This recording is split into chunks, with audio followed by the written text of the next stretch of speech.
টাকার বিনিময়ে ভোট বিক্রি, অভিযোগ তুললেন নায়িকা পলি। চলচ্চিত্র শিল্পী সমিতির 2026-28 মেয়াদের দ্বিবার্ষিক নির্বাচনে প্রথম থেকে সরব ছিলেন চিত্রনায়িকা পলি।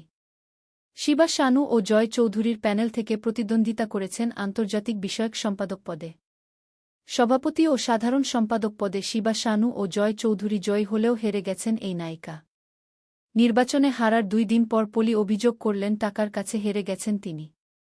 পলির অভিযোগ, তার প্রতিদ্বন্দ্বী আবির চৌধুরী টাকা দিয়ে শিল্পীদের ভোট কিনেছেন।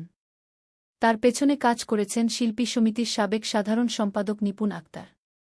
রোববার 5 জুলাই সংবাদ সম্মেলন করে পলি জানান, তাকে হারাতে নিপুণ ভোটারদের কয়েক দফা টাকা দিয়েছেন।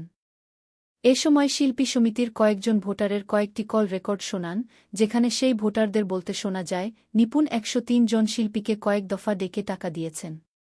পলি বলেন, প্যানেল ঘোষণার আগে আবিরকে আমি চিনতাম না। শিল্পীদের কাছে যখন ভোট চাইতে গিয়েছি সে সময় তারাও আবিরকে চিনতে পারেনি। তাহলে সে কিভাবে এত ভোট পেল? পরে খবর পাই সে টাকা দিয়ে ভোট কিনেছে। আবিরকে জয়ী করার জন্য নিপুণ সরাসরি কাজ করেছে। আমাকে ফেল করানোর জন্য নিপুণ তার বাসায় ডেকে ড্যান্সার ও ফাইটারদের একটি গ্রুপকে 3 দফা টাকা দিয়েছে। নিজের প্যানেলের বিরুদ্ধেও প্রতারণার অভিযোগ করেন পলি। টাকার বিনিময়ে তার প্যানেলের নেতারাও বিশ্বাসঘাতকতা করেছেন বলে দাবি তার। পলি বলেন, প্যানেল চালানোর জন্য আমি জয় চৌধুরীকে 3 লাখ টাকা দিয়েছি। পরে আরও টাকার কথা বললে আমি অপারগতা প্রকাশ করি। এরপর থেকেই প্যানেলের সবার আচরণ ভিন্ন হয়ে যায়।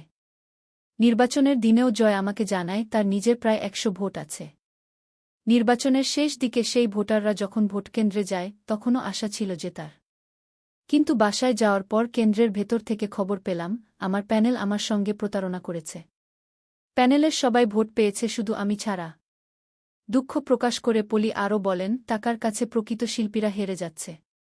আমার প্রশ্ন একটাই, এমনটা আর কতদিন চলবে? এই যে কালো টাকার বিনিময়ে আমাকে হারিয়ে দেওয়া হলো, সেটার জবাব চাই।